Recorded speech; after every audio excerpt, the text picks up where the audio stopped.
Assalamualaikum warahmatullahi wabarakatuh. Oke ayah bunda, sekarang kita masuk ke acara yang kita tunggu-tunggu, yaitu ceramah oleh Bapak Al-Ustadz. Kepada Bapak Al-Ustadz kami persilakan dengan segala hormat.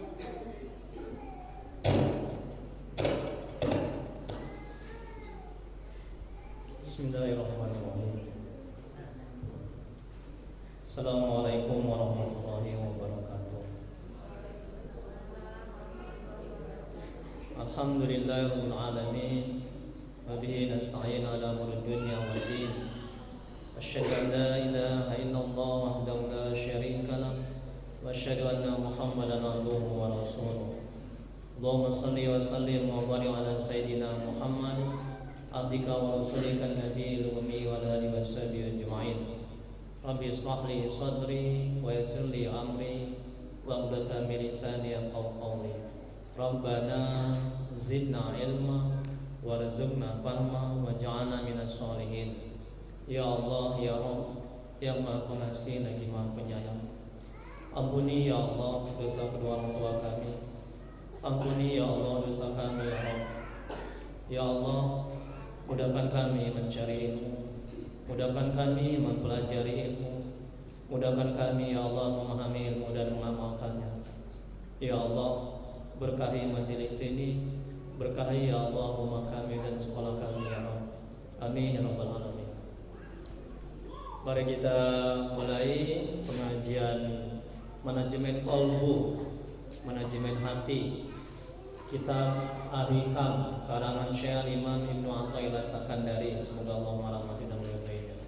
Dengan membacakan nomor kitab, adapun pahalanya kita hadiahkan kepada Nabi Muhammad SAW, kepada dan sahabat-sahabatnya, kemudian untuk para tabi'in, tabi'ut tabi'in, untuk Syekh Abdul Qadir Al-Jailani, untuk Syekh Imam Ibnu Athaillah Sakandari, untuk guru-guru kita, kedua orang tua kita, dan untuk kaum muslimin dan muslimat pada umumnya. Al-Fatihah. A'udzubillahi minasyaitonir rajim. Bismillahirrahmanirrahim. Alhamdulillahi rabbil alamin. Ar-Rahmanir Rahim. Maliki yaumiddin. Iyyaka na'budu wa iyyaka nasta'in. Ihdinas siratal mustaqim. Siratal ladzina an'amta 'alaihim ghairil maghdubi 'alaihim waladdallin. Amin.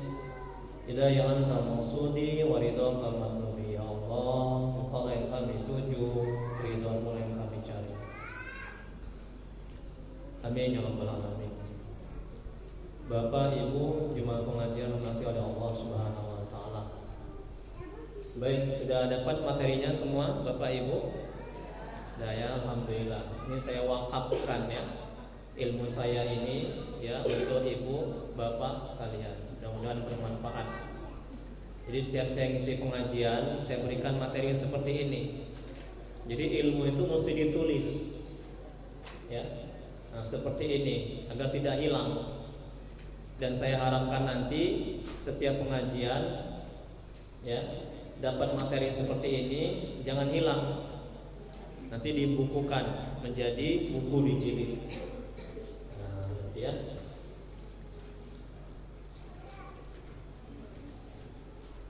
Majelis taklim manajemen hati.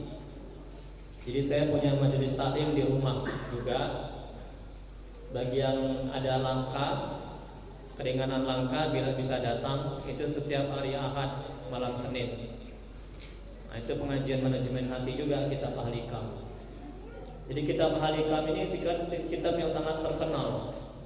Banyak negara yang menggunakan kitab Al-Hikam untuk mengaji manajemen hati, ya. Dan juga sudah banyak diterjemahkan di banyak bahasa. Jadi untuk pengajian tentang hati, ya, kitab Al-Hikam ini sangat bagus dan sangat cocok dan sangat baik. Dan juga digunakan di banyak pesantren ya, kitab Al-Hikam ini. Saya juga mengisi kajian manajemen hati di Bumi Asri. Ya. Kemudian di Komplek Bumi Asri, di Masjid di Jalan Karya, Masjid Al Fajar, dan juga di Jalan Kapten Sumarsono. Ya, bagi ibu-ibu, bapak-bapak yang ada keringanan langka, silakan bisa datang.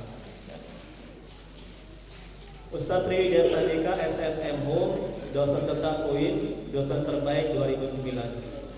Jadi kalau kita terampil menata hati kita akan menjadi yang terbaik, ya mengajar terbaik, ya menjadi suami yang terbaik, menjadi ibu yang terbaik, menjadi anak yang terbaik. Jadi hidup ini bergantung kepada sejauh mana kita terampil menata hati kita. Kalau kita terampil menata hati kita, manajemen kolbunya, ya, kita akan selamat dunia akhirat. Tapi kalau kita nggak terampil menata hati kita nggak akan bisa selamat, ya, dunia akhirat. Kemudian berikutnya santri Al-Amin Madura, mengajar Al-Quran, tasawuf, manajemen hati, tauhid, fikih, ruqyah. Jadi saya juga meruqyah, mengobati orang. Nanti insya Allah di sekolah ini juga akan dibuat ruqyah berjemaah, ya, untuk para guru dan juga mungkin ibu-ibu yang juga mau ikut dibolehkan ibu ya, nah, insya Allah. Dan kemarin juga sudah dibuat, ibu ikut malam ya, alhamdulillah ibu ini juga ikut kemarin itu ya, sudah dibuat kemarin ya, sebagian guru di ruqyah, ya ruqyah syar'iyah ya. Kemudian berikutnya zikir, muhasabah, dan bahasa Inggris. Saya juga berdakwah di sosial media, di Facebook, di Instagram, di YouTube, Triwidya Sandika Official. Silakan like, share, and subscribe. Ini tadi saya masukkan ke YouTube. Ya. Untuk syiar juga, ya, sekolah ini, ibu-ibu pengajian ini, ya, untuk dakwah juga. Ya. Ini nomor HP saya, dan juga saya ada grup manajemen hati. Di situ saya ada kasih kajian setiap hari manajemen hati. Jadi ibu-ibu bisa bergabung di grup itu. Baik, itulah sekelumit tentang identitas saya. Ya. Jadi kitab Al-Hikam ini terdiri dari beberapa hikmah. Lebih kurang sampai 264 hikmah. Jadi setiap hikmah ini mengandung arti, pelajaran, ya, dan ilmu. Ini sangat baik sekali kitab ini, ya, untuk mempelajari tentang hati, seluk-beluk hati, penyakit-penyakit hati. Ya, jadi Rasulullah SAW bersabda bahwa di dalam tubuh ini ada segumpal daging, kata Nabi. Apabila rusak, rusaklah seluruh anggota tubuh. Apakah itu? Itulah dia hati. Hati letaknya di sebelah dada sebelah kiri. Dia tidak bisa dilihat, tidak bisa dipegang, hanya bisa dirasa. Dia punya sifat-sifat ketuhanan, penyayang, pengasih. Jadi kalau hati kita baik, kata Nabi, baik seluruh anggota tubuh. Mata akan melihat yang baik-baik, pikiran akan berpikir yang baik-baik, dan semuanya. Tapi kalau misalnya hati kita tidak baik, ya, penuh dengan penyakit hati, iri, dengki, takabur, ya, senang melihat orang susah melihat orang senang. Tetangga beli kulkas, kita yang kedinginan. Tetangga naik pangkat, kita yang ornamen. Ya. Ustadz, stres sekali ya Ustadz. Kenapa Bu? Banyak kali yang curhat. Lama jadi Ustadz banyak yang curhat. Itu ibu itu kalau pengajian asik gelangnya aja yang dipamerkan. Tengok kan. Ibu yang ini pakai gelang, dia yang stres. Hatinya nggak baik ya. Ustadz, tengok Ustadz itu, ibu itu masih ganti-ganti aja dia bajunya itu. Jangan-jangan kredit dia itu. Sibuk kali ya. Itu penyakit hati. Ustadz, kemarin ada ruqyah datang ke rumah suami istri. Dia diidentifikasi kena santet, tapi belum 100% ya. Tapi gangguan jin sudah pasti, gangguan setan, ya, karena dia susah kali untuk khusyuk dalam beramal ibadah. Nah, itu. Jadi saya bilang Khusyuk itu letaknya di hati, ya kan Bu? Betul Bu? Kalau hati kita kotor, banyak penyakit hati, iri, dengki, takabur, dendam, ya bakhil dan sebagainya, banyak buat maksiat dan dosa masuklah ke hati, maka hati susah untuk bisa khusyuk. Nah, cari duit sebelum sholat. Ketika sholat, oh iya ya, duitku ditaruh di atas meja, katanya dalam hati. Ya ketawanya di ayat ya. Terus pengalaman, bercanda ya Bu. Jadi itu tentang hati ya, sekelumit ya. Jadi penting kali, mudah-mudahan nanti bisa istiqomah tiap bulan ya Bu ya, mengaji tentang manajemen hati ini sangat bagus sekali. Nanti kalau hati-hati kita sudah bersih sekali, kita akan bisa khusyuk dalam ibadah. Hati kita dizolimi, disakiti, dijauhi, dibenci, dicaci, dipuji, sama semua. Ada duit, nggak ada duit, tenang hati. Suami benci, suami nggak suka, dijauhi suami, tenang hati. Karena Allah melihat pada hati kita, bukan badan kita. Ya, jadi kalau hati kita baik, insya Allah kita akan selamat dunia akhirat. Ya.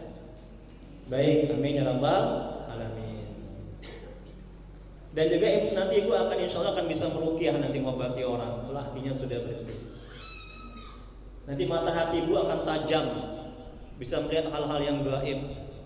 Kemarin begitu juga jemaah saya yang ibu-ibu itu, Ustaz, di rumah saya itu Ustaz, saya melihat dia punya semacam punya indera keenam gitu. Di rumah saya melihat itu ada orang berjubah putih besar. Wah, itu. Ya. Jadi mata hatinya bisa tembus. Ibu hati-hati nanti ibu pulang ya lewat sana Bu. Di sana ada kemacetan. Jadi mata hatinya tahu dia. Itu anugerah dari Allah, buah dari hati yang bersih. Kalau hati kita kotor nggak bisa seperti itu. Nah, ya. Baik. Jadi hikmah yang pertama ini ya. Syekh Imam Ibnu Athaillah Sakandari, semoga Allah merahmati dan meridhoinya, beliau mengatakan dalam kitab Halikam, sebagian tanda berpegang atas amal ialah kurang harapannya kepada Allah ketika terjadi kesalahan-kesalahan. Ini kalam hikmahnya. Jadi kalam hikmahnya ini sampai hikmah yang ke-264 kurang lebih. Ya, ini hikmah yang pertama. Jadi jangan sampai nggak datang setiap pengajian. Dan bagi yang belum datang silakan dipanggil, diajak. Ya, kita mengajak jangan mengejek. Kita merangkul jangan memukul, ya Bu ya. Kalau hati udah baik, kita akan semangat untuk mengajak.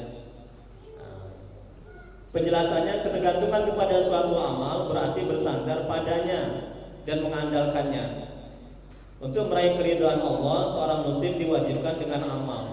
Dan dalam waktu yang sama, ia tidak boleh bergantung, berharap, bersandar kepada amalnya, kepada nafsu, perbuatan, daya dan kekuatannya. Lihat Bu, perhatikan Bu materi ini. Ya. Ridha Allah itu akan didapat kalau kita beramal ibadah. Nah, beramal ibadah aja sih nggak cukup. Kalau kita beramal ibadah, kita sholat tapi bergantung bersandar kepada amal kita, kepada sholat kita, maka amal kita tidak dipandang. Allah nggak akan meridhoi amal kita. Ibu juga begitu. Kalau misalnya ibu ke pengajian sini, datang kemari, ibu bersandar bergantung kepada suami, kepada orang, kepada duit, kepada jabatan ibu, amal ibu datang ke pengajian tidak akan dipandang.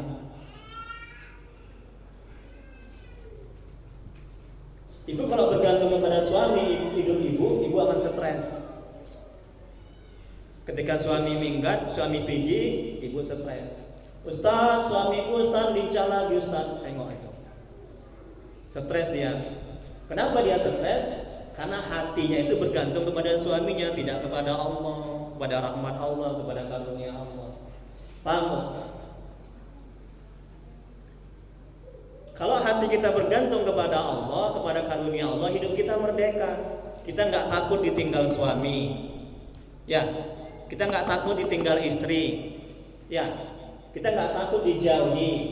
Ya, nah ini manajemen hatinya. Agar kita nggak takut ditinggal suami, nggak takut ditinggal anak, nggak takut ditinggal kawan, kita hanya takut ditinggal Allah. Masya Allah. Enak nggak Bu? Enak nggak Bu? Jawab lah. Alhamdulillah. Jawabnya terpaksa ya. Bercanda ya Bu ya.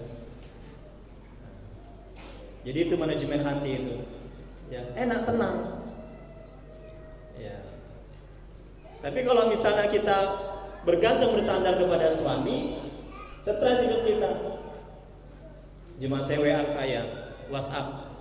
Ustaz stres aku Ustaz, mau bunuh diri. Tengok aku mau bunuh diri dia. Ibu-ibu mau bunuh diri. Ini karena akibat dia nggak terampil menata hati dia. Akibat dia bergantung kepada suaminya, kepada anaknya, stres dia. Kenapa ibu mau bunuh diri? Mungkin dia nanti nonton di YouTube nanti ini. Kenapa ibu mau bunuh diri? Stres aku Ustaz. Ditinggalin sama suamiku.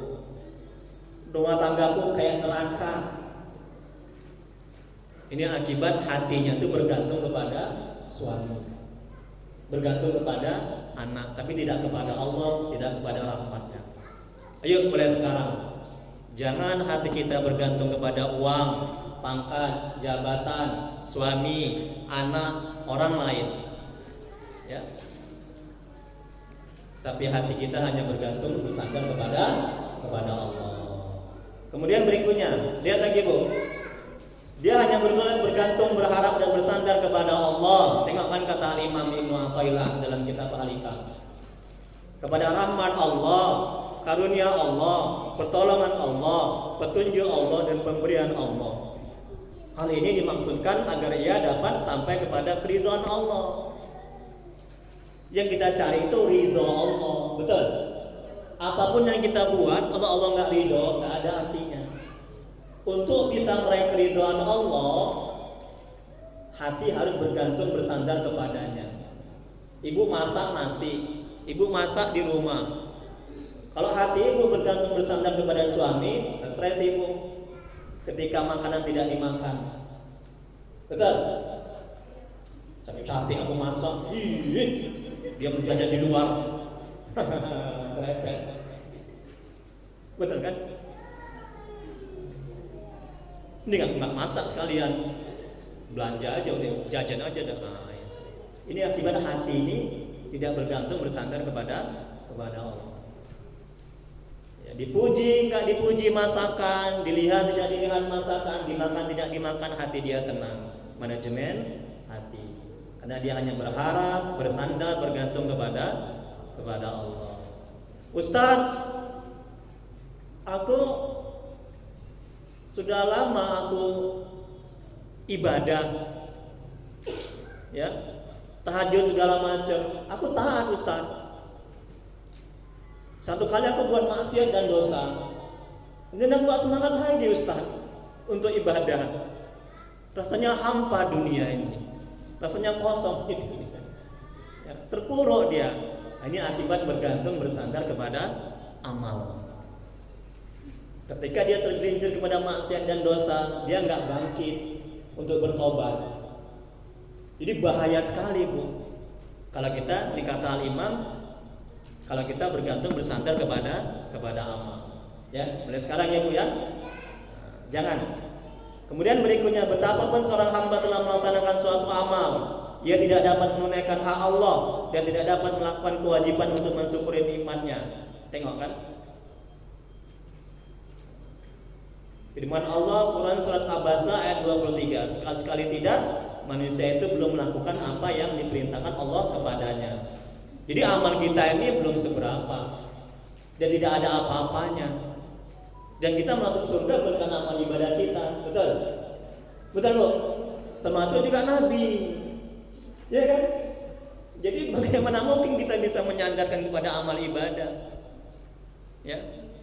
Bagaimana mungkin amal ibadah kita ini disandingkan dengan surga yang mulia, yang berharga, yang bernilai. Jadi jangan sombong, jangan angkuh, jangan merasa hebat, merasa mulia, merasa pantas masuk surga. Masih jauh-jauh dari harapan amal ibadah kita nih Bu. Kalau ini yang kita sadar, ini manajemen hatinya, agar kita tawadu, rendah hati, dan tidak sombong, dan tidak takabur, dan tidak ujub, dan tidak merendahkan orang lain. Kita tidak akan mengatakan, dia nggak sholat, siap-siaplah ke neraka. Tidak akan mengatakan seperti itu. Dia nggak ngaji kayak kami manajemen hati. Kamilah manajemen hati hebat. Hati kami udah tenang, udah pantas masuk surga nih kami nih. Kau apa? Dia nggak akan mengatakan seperti itu. Karena seorang tuh masuk surga bukan karena amal ibadah, tapi karena rahmat Allah. Ya. Baik, seterusnya Rasulullah SAW bersabda, tidak seorang pun dari kalian yang dimasukkan ke surga oleh amalnya, dan juga tidak diselamatkan dari neraka karenanya, tidak juga aku, kecuali karena rahmat dari Allah. Ini kan dia kata Nabi dari riwayat Muslim. Semoga Allah merahmati dan meridhoinya. Kemudian berikutnya, bila seorang hamba paham dan sadar bahwa ia bisa beramal ibadah karena atas izin Allah. Tengok Bu, ibu bisa ngaji, ibu bisa bekerja, ibu bisa datang, itu karena izin Allah. Kalau Allah nggak mengizinkan, ibu nggak bisa datang. Coba sadari ini agar kita tidak sombong. Ini manajemen hatinya. Oh iya, aku bisa masak, bisa ibadah, ya bisa berbakti kepada suami, itu karena izin Allah. Bisa ngurus anak, bisa menyekolahkan anak ke sekolah yang bagus seperti ini. Itu karena izin Allah, karunia Allah, anugerah Allah, pertolongan Allah, bantuan Allah. Kalau tidak karena semua itu, ini manajemen hatinya harus kita sadari agar kita tidak sombong dan kita mensyukuri nikmat Allah. Ini kata Imam, izin Allah. Dia yang menghendakinya, yang menggerakkan hatinya, memberikan kekuatan dan kemampuan kepadanya. Ia tidak akan bergantung, bersandar dan berharap kepada amalnya. Ia akan bisa ikhlas dalam beramal dan tidak menginginkan surga dan dijauhkan dari api neraka dalam menjalankan amal ibadah. Tengok Bu, orang yang beramal ibadah ingin surga, dijauhkan neraka, berarti mesti beramal anak-anak, beramal orang awam, masih belum ikhlas, ikhlasnya masih belum baik. Jadi beramalah karena Allah, mengharap ridha Allah, beramalah untuk menjalankan hak-hak ketuhanan. Apa hak Allah itu? Disembah. Apa hak Allah itu? Dimuliakan, diagungkan. Jadi beramal seperti itu. Ustaz, saya berdoa Ustaz, saya udah tahajud tiap malam Ustaz, supaya anak saya baik Ustaz, soleh Ustaz, soleha Ustaz.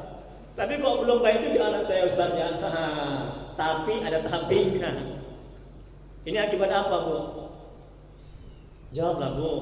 Ibu ini pintar-pintar, saya lihat nih, hati saya merasakan, saya meraba hati saya. Ibu ini pintar-pintar, alhamdulillah. Bapaknya juga, bapaknya cemburu. Itu akibat apa Bu? Hatinya bergantung kepada amal tahajudnya. Stres dia. Ini manajemen hatinya. Ya. Jadi nggak boleh seperti itu. Jadi tujuan dia tahajud itu hanya untuk supaya anaknya soleh, anaknya taat. Ketika belum taat, dia stres. Jadi akal pikirannya bergantung, bersandar kepada objek-objek nafsu dia, kepada keinginan dia ketika berdoa. Akibatnya seperti itu. Banyak seperti itu jemaah saya. Ya.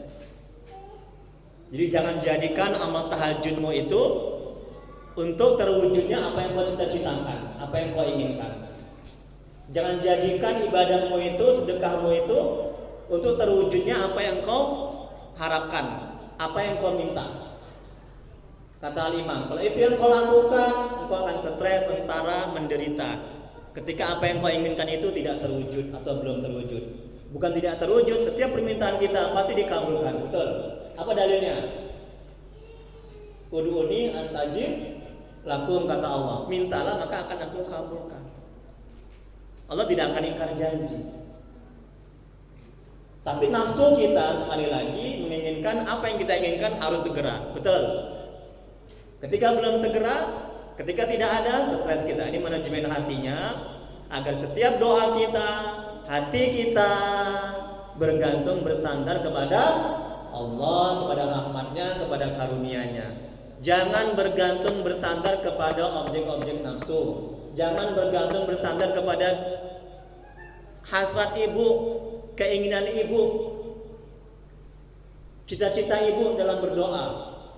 Jadi ketika berdoa hati ibu oh anakku lulus, oh anakku soleh, oh anakku baik, oh aku dapat rezeki, oh suamiku taat. Jangan hati ibu terfokus kepada itu semua. Ingat manajemen hatinya. Kalau itu yang ibu lakukan, stres nanti ibu, sengsara menderita. Nauzubillah, bahkan ada yang sampai bunuh diri di jemaah saya. Sekarang dia nggak jadi bunuh diri, karena saya nasihati manajemen hati. Pentingnya menata hati. Ya Bu ya, paham Bu? Tolong diamalkan, sama-sama kita amalkan. Mulai sekarang. Ya, jadi berdoalah.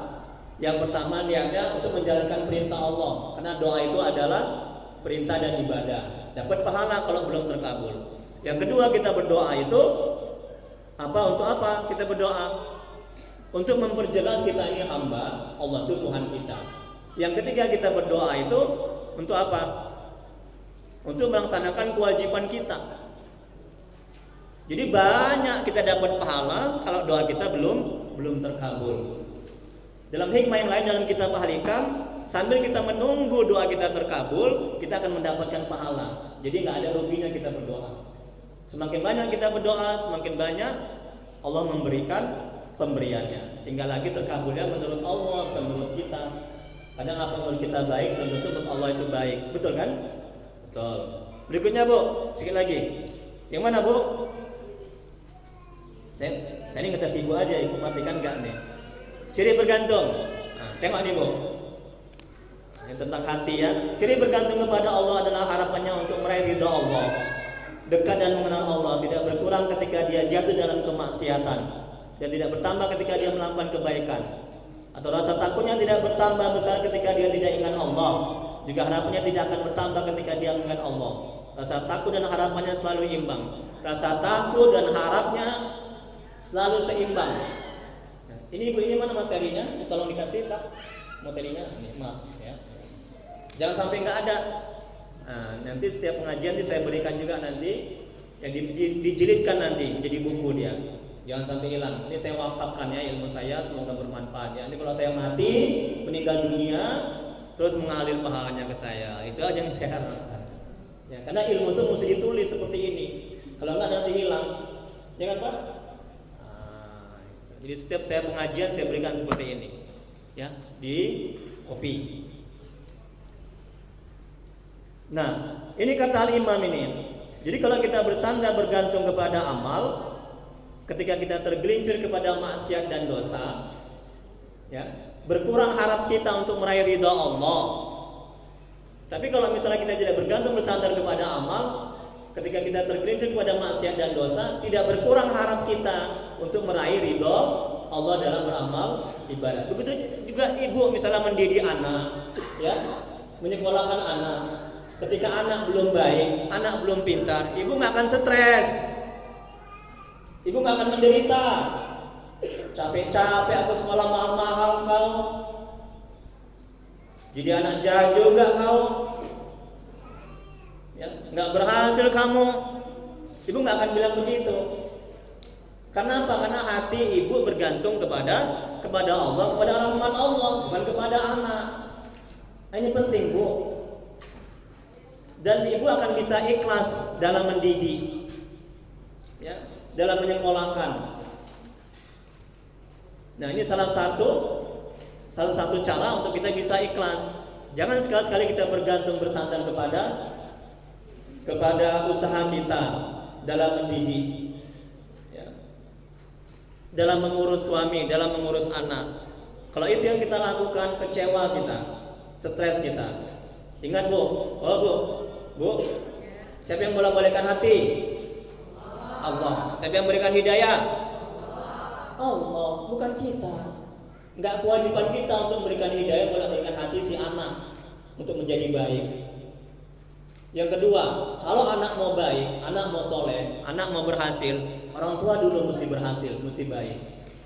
Jangan harap anak kita menjadi baik, menjadi taat, soleh-soleha, berhasil kalau kita orang tua tidak berhasil dalam hal ibadah. Kunci keberhasilan dunia adalah keberhasilan akhirat. Kalau kita berhasil dalam akhirat, dalam agama, insya Allah kita akan berhasil dunia.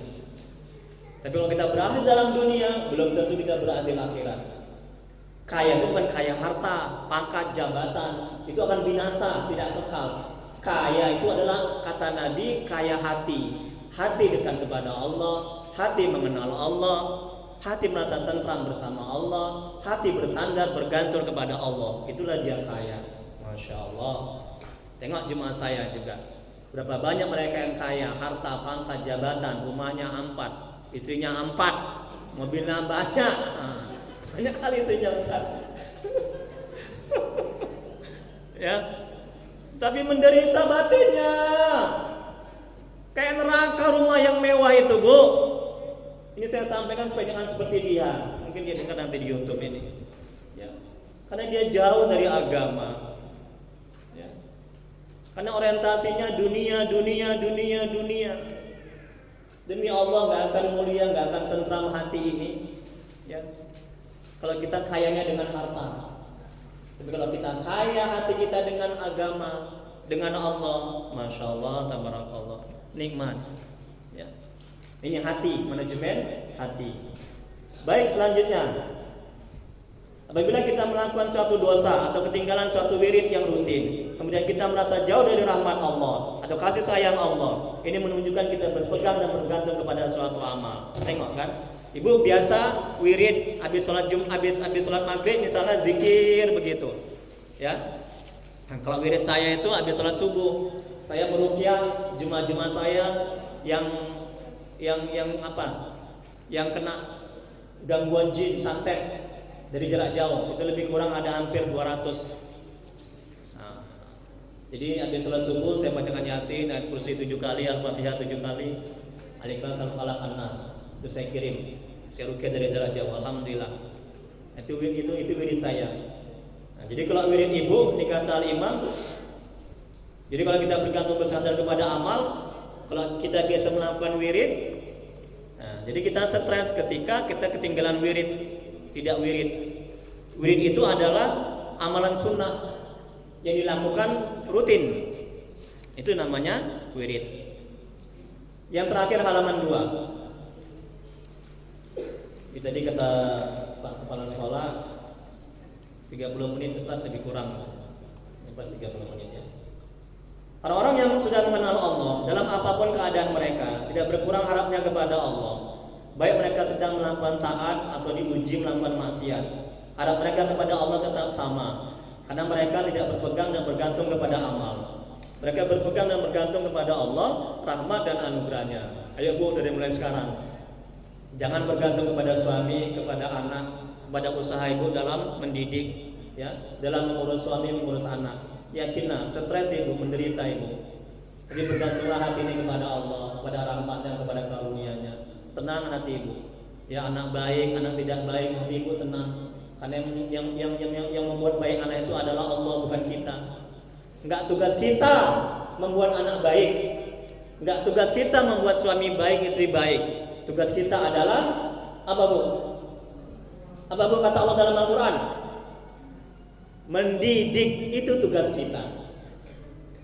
Adapun hidayah yang bolak-balikan hati, itu wilayahnya Allah. Ini tolong manajemen hatinya, pahami seperti itu, agar tenang hati ibu. Ustaz, stres sekali ya Ustaz. Anakku ini Ustaz, bandelnya minta ampun. Sudah sholat tahajud tiap malam, minta sama Allah sampai nangis aku Ustaz. Enggak berubah-ubah sifatnya. Tengok, ini akibat hatinya bergantung bersandar kepada ibadahnya, kepada tahajudnya. Stres dia. Saya mohon jangan seperti jemaah saya seperti itu. Ini sebagai pelajaran saya sampaikan. Suami saya Ustaz enggak mau sholat. Ya, udah hayalah sholat, bola aja ditonton di TV. Tengok ini. Ya. Ibu nggak bisa merubah suami ibu menjadi baik. Yang bisa adalah Allah. Itu nggak tugas ibu. Ketika ibu sudah menasihati suami ibu, udah lepas. Ya. Jadi tugas ibu itu menasihati, mendoakan. Semoga suami ibu menjadi suami yang taat. Pahami Bu? Jangan hati, akal, pikiran ibu terfokus kepada suami yang belum baik. Kalau kepada anak yang belum baik, anak yang belum taat. Kalau itu yang ibu lakukan, ini manajemen hatinya. Stres kita, menderita kita. Itu setan masuk. Kalau kita bergantung bersandar kepada kemampuan kita, kehebatan kita, kepada ilmu kita. Setan masuk, jin mengganggu. Setan mengganggu. Akhirnya kita akan stres. Terakhir, yang mana Bu? Jangan kita bergembira. Ya, yang baru datang silakan diambil materinya. Masih ada? Jangan sampai nggak ada materi. Ini saya sengaja kopi banyak. Ya. Nanti rugi nanti ya. Tolong sampaikan kepada suaminya, kepada istrinya. Tadi Pak pengajian di sekolah. Ya Umi Aida, itu pengajian manajemen hati Pak, bagus sekali Pak. Bapak datang nanti Pak ya, bulan depan ya Pak ya. Kewajiban ibu menyampaikan. Ya. Masalah dia mau datang atau enggak itu urusan Allah, bukan urusan kita.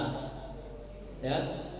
Enggak boleh ibu menyimpan ilmu ibu. Penting aku bagus hatiku, penting aku pintar tentang hati. Masa bodoh suamiku. Jangan seperti itu. Enggak baik. Ya Bu ya.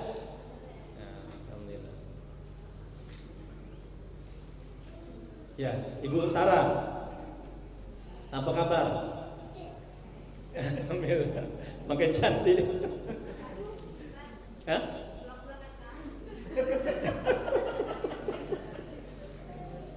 Ibu Sarah ini sudah semacam kayak adik saya, ya, adik ya. Jadi kayak saya udah kayak keluarga sama dia. Nah, gitu. Ya orangnya baik ya. Amin ya Rabbal Amin lah Bu. Amin ya Allah. Oke, kita lanjuti. Jadi nanti insya Allah ketika ruqyah berjemaah, boleh datang ibu-ibu. Ruqyah berjemaah, tentu guru-guru. Iya. Oh ya, insya Allah ya pertemuan berikutnya ruqyah berjemaah di sekolah ini juga akan dibuat. Ya, jadi mudah-mudahan juga orang-orang wali muridnya nanti bisa datang juga. Itu untuk guru-guru itu ya. Nah, tapi mudah-mudahan saya bisa ikut ya. Nanti biar di ruqyah bagi yang susah ibadah, susah sholat, bagi yang ada kena gangguan jin setan itu di ruqyah insyaallah bisa sehat. Amin ya rabbal alamin. Ustaz, anakku nakal kali Ustaz, susah kali ibadah, sholat di ruqyah. Ustaz, suamiku Ustaz masih main togel aja, itu di ruqyah. Maaf ya Pak ya, bukan sini ya Pak ya. Suami saya. Ya. Iya, banyak kali yang curhat ke saya. Ya.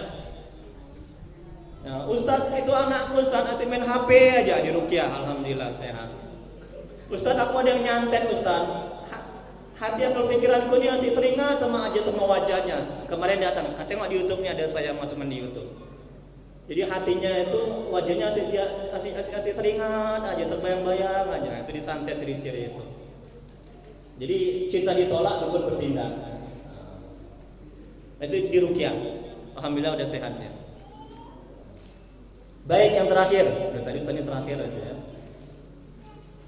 Firman Allah Quran surat Yunus ayat 59. Katakanlah hanya karena merasakan karunia rahmat Allah lah kamu boleh bergembira, dan itulah yang lebih baik berguna bagi mereka daripada apa yang dapat mereka kumpulkan sendiri. Karena rahmat Allah, tengokkan karena karunia Allah, bukan karena amal ibadah kita, kemampuan kita, kehebatan kita.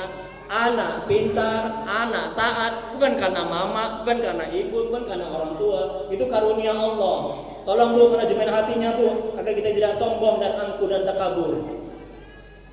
Rasakan dalam hati bahwa anak kita taat, anak kita pintar, itu semata-mata, ini kata Allah, semata-mata karunia Allah.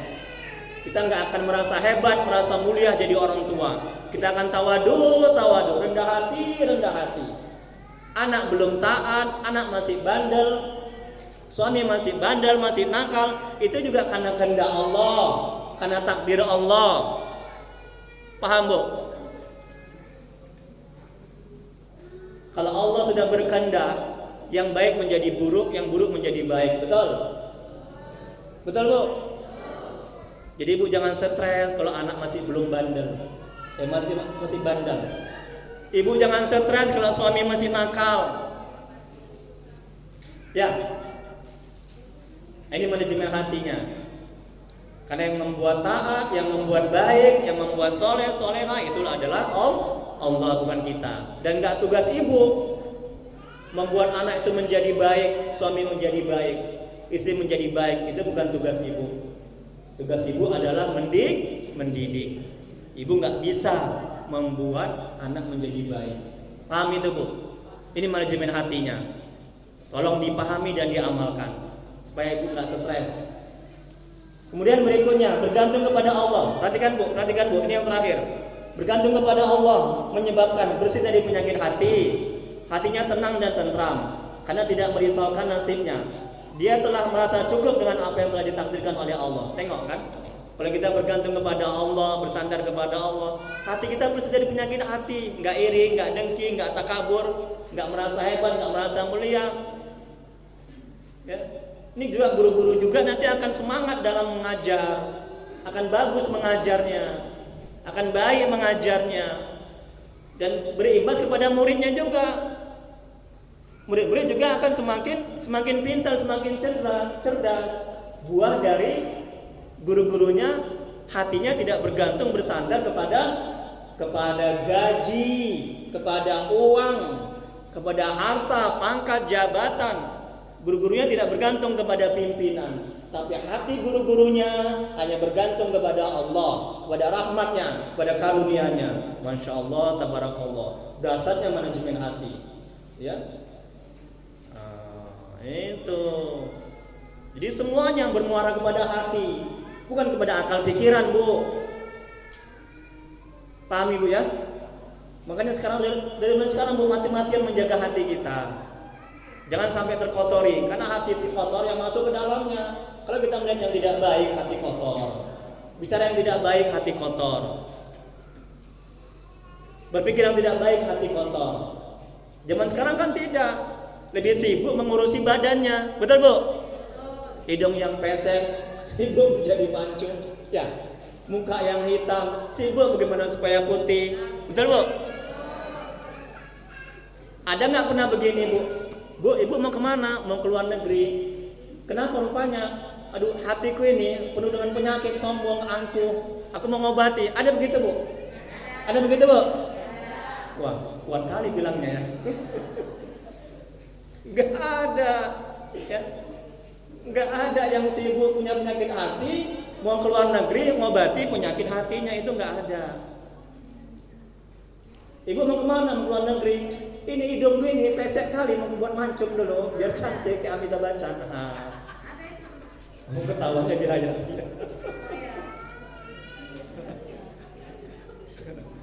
Ya kan bu? Padahal bu, perhatikan bu. Padahal ini kan badan kan dimakan cacing nantinya, betul? Betul bu? Ini kan akan hancur, betul? Betul kan? Ibu mati-matian olahraga, fitness, makan yang banyak, vitamin. Itu bakalan hancur juga bu. Jadi ngapain kita mati-matian mengurusi badan kita ini yang gemuk montok ini, ya, yang bakalan hancur.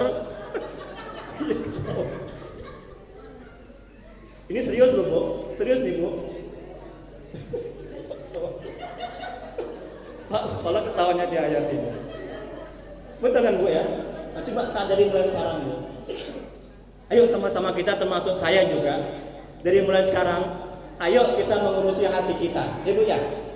Hati kita ini bersihkan dengan zikir, bersihkan dengan salawat, ya. Jaga hati kita dari menggibah, dari ngomongin orang, dari menggunjing, dari menfitnah. Jaga hati kita. Jagalah hati, jangan kau kotori. Jagalah hati, apa bu? Lentera hidup ini. Tengok itu kan. Jadi hati ini sumber keselamatan. Nih hati, masya Allah. Ini baru pertemuan pertama. Bagi pertemuan kedua, ketiga, keempat, hati ibu akan bersih, ibu akan tenang. jauh dari setan, iblis segala macam. Ibu akan kalau ibu mau disantet nanti akan membal santetnya, karena terbentengi hati ibu dengan keimanan dengan Allah. Ya. Terus yang kedua, lenyap rasa seorang dalam penghambaan terhadap semua manusia. Yang ketiga, amal ibadahnya diterima, tidak lagi diperbudak oleh dunia, dan perhatiannya berpaling kepada akhirat dan Allah. Yang keempat, nafsu lemah dan terkekang. Ini bergantung kepada Allah manfaatnya, sehingga perbuatannya sesuai dengan apa yang diridhai oleh Allah. Maka perhatikan Bu yang terakhir Bu. Maka kalam hikmah ini menjelaskan kepada kita bahwa ketergantungan kepada amal adalah berkurangnya harapan menggapai ridha Allah, dekat kepada Allah, mengenal Allah ketika jatuh ke dalam maksiat dan dosa, kurang beradab terhadap Allah, serta merasa dirinya mempunyai hak-hak di sisi Allah. Dalam kondisi seperti ini berarti ia telah menyekutukan Allah dengan amalnya. Tengok tuh Bu. Kalau kita bergantung bersandar kepada Allah, berarti kita menyekutukan amal kita. Seolah-olah amal kita itu sudah segala-galanya. Betul? Seolah-olah amal kita itu sudah hebat, sudah bersih, sudah pantas untuk masuk surga. Betul?